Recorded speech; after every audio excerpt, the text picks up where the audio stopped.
Hi, I'm Miguel Blancarte Jr., Senior Director of Government Affairs and Advisor to the President and CEO here at Metropolitan Family Services. I have the honor of leading the Government Affairs Department and the Policy Department. The Government Affairs team is comprised of individuals that are passionate about advocacy. We use our skills and expertise to create positive impact for Metropolitan Family Services and those that we serve. One of the functions of the Government Affairs Department is to regularly be in touch with elected officials, be it at the city level, county level, state level, or federal level, in order for us to communicate to them the impact of our services and the impact that the organization has in their communities. We also communicate to them the importance of sustainable funding so that we continue providing the services to those in their communities. Another one of the functions of the Government Affairs Department is to advocate for our clients, our communities, and our programming. And we do this through external policy solutions that positively impact their well-being as well as the well-being of our staff. Throughout the year, we host a wide range of events where we listen to our clients, our communities, and our staff so that we know how to better advocate for them. In addition to those listening events, we also host events here for team members, for staff at MFS, so that you can engage with us on a monthly basis. You can learn a lot about these events, what is happening, through our monthly advocacy newsletter, which we release every third Wednesday of the month. I hope that you engage with the Government Affairs team so that you serve as a voice for those that you serve, for the communities that you serve, and for your center. And whether it's through an advocacy action alert, or sending us an email, or perhaps joining the advocacy task force, which you'll hear a little bit more about, I hope that you continue to stay civically empowered. Hello, my name is Alyssa, and I'm a Government Affairs Associate here at Metropolitan Family Services. Though the Government Affairs team is external facing, none of the work that we do would be possible without the feedback and intentionality of direct service staff.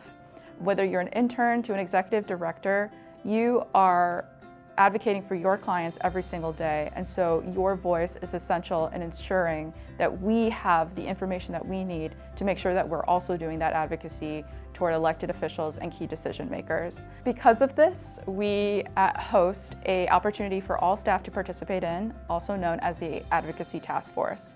This task force is a volunteer group of staff here at Metropolitan that have an interest in policy and advocacy and engaging in macro level work. The task force itself is broken up into 4 subcommittees, broken up by Metro's 4 E's: emotional wellness, education, empowerment, and economic stability. The only requirement to participate in this task force is that you be an MFS employee and that you receive sign-off from your supervisor. We would love to have you be a part of our advocacy task force. I really do think that this opportunity is a place where you get to do that macro level advocacy, use your voice and your expertise as a provider to talk to elected officials and to make systemic change.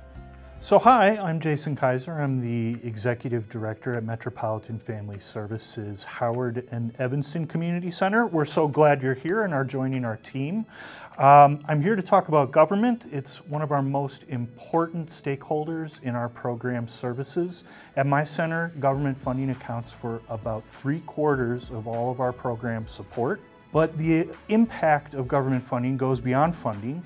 It's also affecting our clients' lives through the policies and laws that our government passes. That's why we put real effort into building strong relationships with our government representatives, and you can be a part of that effort too. We encourage staff to get involved in our government affairs task force and our committees. We've seen what's possible when we work together. In our domestic violence services, we've been able to increase direct support for our domestic violence clients. We've been able to incentivize and retain highly qualified domestic violence advocates. And with the passage of Karina's bill, we are safeguarding our survivors by removing firearms from the homes of abusers. My hope is you'll join our Government Affairs Committee to do this meaningful work. Hello, my name is Angela Dixon, and I am a representative of the Southeast Center for the Advocacy Task Force. As a member of the Advocacy Task Force, we are engaged in helping individuals receive services that are greatly needed. So the Advocacy Task Force actually finds the action alerts and sends them out to all the centers, all the staff, for us to take a look at what are the benefits to our staff, what are the benefits to our clients, what's the benefits to our community. So we as staff actually get a chance to be involved with that whole process and looking at the action alerts and letting that representative of your area be familiar with what is going on, and you can actually have an impact with making change for individuals there. We also at our site centers are able to host various elected officials. So here's an opportunity if you're working for Metropolitan Family Services that you may get a chance to speak with an elected official, letting them know exactly what is going on there at your site, what's going on with your programs, because they really want to know, and you can make an impact directly with that person coming to your office. So with Representative Robert Peters, he came to our office and met with everyone. So here you can make an impact directly if you want to meet with these representatives. The Advocacy Task Force helps develop those relationships so that we can get out and we can talk with them directly on what really impacts our clients and how to help our clients have better, more stable lives. We encourage all of you to consider being on the Advocacy Task Force, as you can meet with representatives, you can respond to action alerts, and then at the same time you are making a difference in your community, at your site, and with your clients. So we encourage you to come join us.